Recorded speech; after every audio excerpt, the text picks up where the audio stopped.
नमस्कार दोस्तों, मैं हूं एसन सिंह मोटिवेशनल स्पीकर, आपका दोस्त, आपका मित्र, आपका सलाहकार। दोस्तों, हमें कभी किसी को छोटा नहीं समझना चाहिए या यह नहीं समझना चाहिए कि इस काम को नहीं कर सकता है। दोस्तों, यदि आप यह वीडियो देख रहे हैं तो इसे सब्सक्राइब कर दें, लाइक कर दें और कुछ खास दोस्तों के पास शेयर अवश्य करें और कमेंट में ज़रूरी सुझाव अवश्य दें।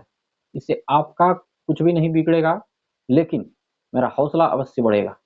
तो दोस्तों, सही समय पर सही बात अवश्य बोलें, हो सकता है कि आपकी किस्मत बदल जाए। जो बात मैं बताना चाहता हूँ, उस बात को समझाने के लिए छोटी-सी कहानी सुनाता हूँ।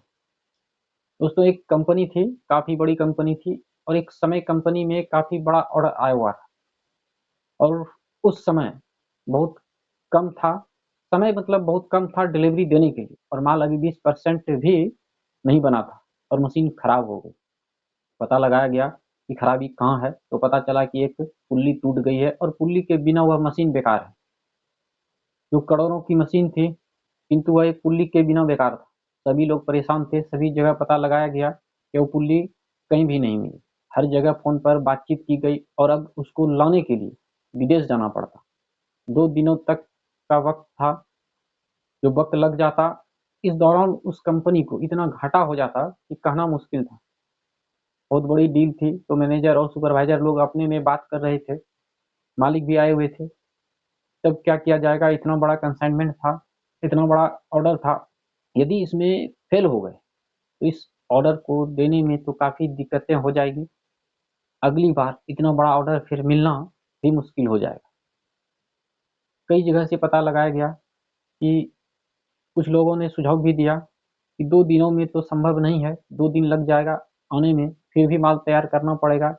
तभी एक ने सुझाव दिया, क्यों ना हम ऐसा करते हैं कि 20-20% करके 4 अलग-अलग जगह ऑर्डर दे दें और 20% तो हमारे पास माल बना हुआ है। 20-20% यदि हम दे देते हैं तो 4 जगह से तो 80% हमारा कंप्लीट हो जाएगा और 2 दिनों में हम ऑर्डर कंप्लीट भी कर लें। कई जगह बात किया गया, किंतु इतनी जल्दी संभव नहीं था। उनके पास सैंपल भेजा जाता, फिर सैंपल को चेक किया जाता, उसके बाद वह चीज़ तैयार की जाती। तभी वहाँ पर एक मज़दूर था जो मशीन के ही पास में रहा करता था। थोड़ा बहुत उसे उसका नॉलेज भी था। उसने कहा, सर यदि इजाज़त हो तो मैं कुछ सुझाव दे सकता हूँ। 1-2 लोगों ने उन्हें देखा और कहा, भाई ये क्या सुझाव देगा? जनरल मैनेजर ने कहा, यार तुम्हारी बस की बात नहीं है, तुम्हारी लेवल की बात नहीं है, तुम जाओ, तुमसे नहीं होने वाला है। वो थोड़ी देर रुका रहा, बहुत ही ईमानदार आदमी था, इसलिए उसने दोबारा से हिम्मत करके कहा, मालिक मैं कुछ सुझाव देना चाहता हूँ, मेरे पास इसका एक सॉल्यूशन है।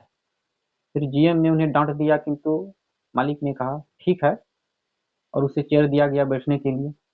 उसने कहा, सर मुझे इसके बारे में बहुत ज़्यादा जानकारी तो नहीं है, किंतु इसमें जो पुल्ली लगेगी, जो रड लगेगी, वह आने में 2 दिन का समय लगेगा। लेकिन मेरे पास ग्राइंडर मशीन है और मेरे पास जो भी औजार है, मैं वैसी पुल्ली 1 दिन में 10 पुल्ली बना सकता हूँ, तैयार कर सकता है। यदि 2 घंटे में वह पुल्ली टूट भी जाती है, क्योंकि वह ओरिजिनल और बनाए हुए में काफ़ी फ़र्क होगा, तो मैं फिर और बना दूँगा।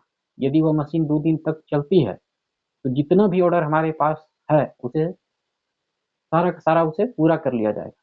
पूरा का पूरा तैयार हो जाएगा उस वक़्त। यदि आप ऑर्डर दें, तो मैं तैयार करता हूँ।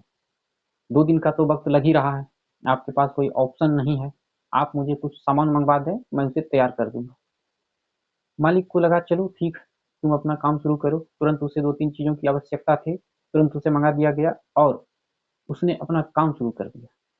2-3 घंटे में ही पहली पुल्ली बन कर के तैयार हो गई और उसे मशीन में लगा दिया गया। उसे लगाने के बाद में मशीन चालू हो गई, सभी में खुशी की लहर दौड़ गई। उसने अपना काम चालू रखा और उसने दिन भर में 10 कहा था, उसने 12 बनाया और दूसरे दिन भी 10 पुल्ली तैयार कर दिया। लेकिन वह पुल्ली उतनी देर टिकी नहीं, किंतु 2 से 3 घंटे तो चल ही गई। पहले पुल्ली 2 से 3 घंटे, फिर दूसरी, तो वो पहली टूट गई तो फिर दूसरी लगाया गया। दूसरी तैयार थी और टूटने के बाद फिर दूसरी पुल्ली लगा दिया गया। वह पुल्ली 1.5 से 2 घंटे, 2.5 घंटे चली लगभग। मतलब हर 2-3 घंटे में एक पुल्ली टूट जाया करती थी। उसने कई सारी पुल्ली 2 दिनों में तैयार कर रखी। पूरी मेहनत और पूरी ईमानदारी के साथ में उसने 2 दिनों में जितना भी ऑर्डर था सारा बन करके कंप्लीट हो गया।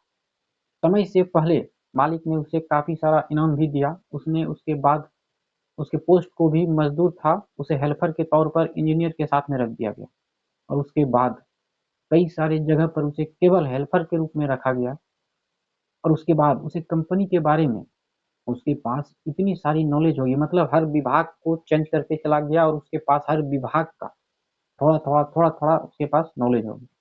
उसे आगे बढ़ने में इतनी मदद हुई, जीएम बन गया, उसे कंपनी का जनरल मैनेजर बना दिया गया।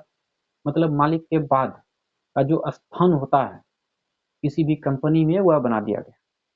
तो दोस्तों, हमें यह सीख मिलती है कि सही समय पर सही बात अवश्य बोलना चाहिए। सही समय पर सही बात अवश्य बोलें। अपना आइडिया ज़रूर बताएँ। हो सकता है कि आपकी किस्मत बदल जाए और आप अच्छा काम भी कर सकें। सही समय पर सही काम, सही बात बोल देने से बहुत ही अच्छा हो सकता है और कभी किसी को छोटा ना समझें। हम हमेशा अच्छे की ही उम्मीद करते हैं। आपको इससे क्या सीख मिली? हमें कमेंट बॉक्स में ज़रूर बताइएगा और यदि यह वीडियो आपको अच्छा लगा हो, तो इसे सब्सक्राइब करें, लाइक करें, शेयर करें और कमेंट में सुझाव देना ना भूलें। धन्यवाद। जय श्री राम।